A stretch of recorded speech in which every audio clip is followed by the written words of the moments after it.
Hello, my name is David Reeve. I'm an industry manager for paper here at Yale, and I'd like to welcome you to the Engineering Concept Centre here in Frimley, the UK. This truck is enhanced with a number of features that enable us to provide a full operational truck in the paper and recycling industries. As part of our industry development in the paper industry, we held a number of meetings with various different companies here in the UK and across Europe to learn about what the paper industry and the recycling industry needed from us here at Yale. Paper debris is a common theme both in paper manufacture and recycling, and it's made up of dust, it's made up of big sheets, it could be made up of any packaging material. Now once that is combined with water, rain, it becomes a horrible glutinous mass which actually will stick to any surface, including a forklift truck. All this glutinous mass increases the risk of fire on site, and our main solution was to provide a truck that was not a potential heat source. So what have we done with this truck? It's a standard VX35 Veracity Yale truck with a capacity of 3.5 metric tons.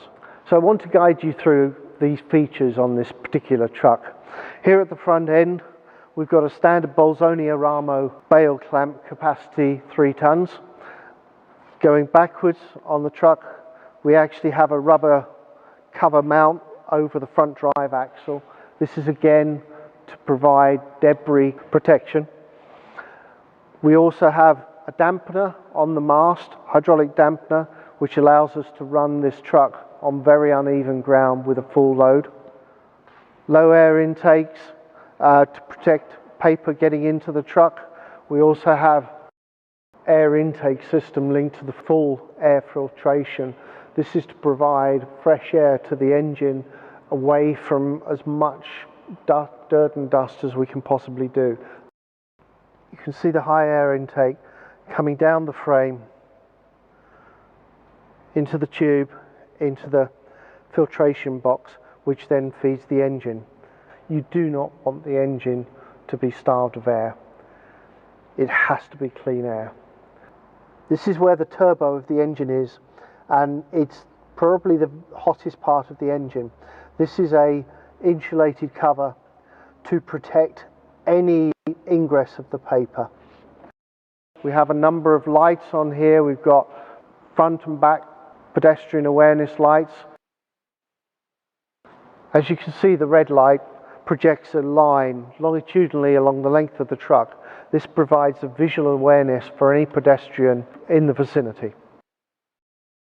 In addition to the pedestrian awareness lights that I've already shown you, in the back end of here of the counterbalance we've got a standard white noise sound emitter for when the truck is in reverse. Up on the back end here we have a radar looking for the ceiling of wherever we are. Obviously in a yard outside there is no ceiling, so the speed limit is as fast as the truck will go. Inside we can limit that truck to whatever the site requirements are. So now we've gone a little bit around the outside. I want to show you some of the features inside the cab. It's very important that the operator who spends his 8 hours, 9 hours a day feels comfortable inside this cab.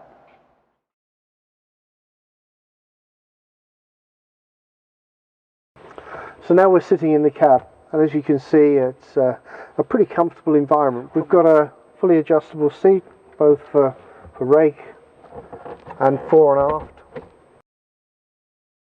Fully interlocked seat belt, so that the operator has to wear it when the truck is operating. Also got a fully adjustable steering wheel. We also have a compressor to give us a full suspension seat. Gives me a good comfortable environment to work in. Mounted on the universal mount we have a phone holder. It could easily be a barcode reader or another accessory. To power these accessories we have a 12-volt USB power source. Still in the cab, again for operator comfort, we have a full DAB radio connectivity to Bluetooth and actually another USB port. In the cab again, we have the Yale Vision Telematics wireless asset management technology, which can help further increase a business level of efficiency and productivity and return on investment by facilitating the monitoring and recording and the reporting of the truck activities. One of the other features of the cabin that I wanted to draw your attention to is the fitment of this noise reduction matting. Another feature of this truck is underneath here. We have a physical barrier, complete belly pan underneath the truck, unlike the other standard trucks that are completely open. This stops any debris coming up into the truck. I want to draw your attention to the rear steering axles here. Some of you have noticed this cover. It's actually a ballistic nylon Kevlar, and what it's to do is to stop the bale wire actually penetrating and allowing grease, dirt, rubbish onto the cylinder. Looking through the counterbalance, you can see the exhaust system, and at the low extremity we've got an insulated blanket. Again, it's to stop the glutinous mass sticking to hot exhaust. Whilst we're round the back here of the counterbalance, I wanted to give you a demonstration of how a truck is normally cleaned, whether it's at a paper mill or a recycling yard.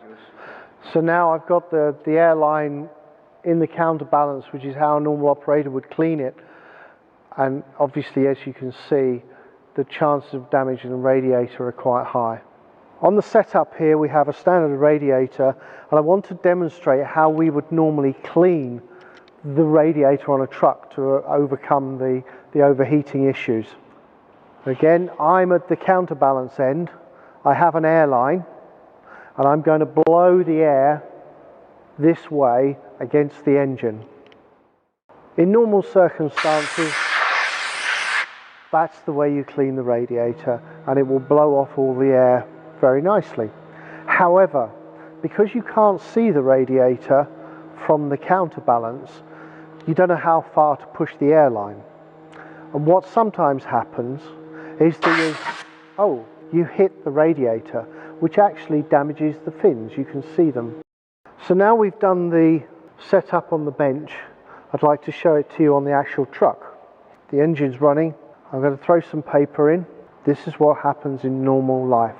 The paper gets stuck onto the radiator. So it starts to build up temperature, starts to build up less radiated effect. Go around to the other side. We have a manual switch to send the air the other way. Normally the operator doesn't touch that switch, it's completely automatic.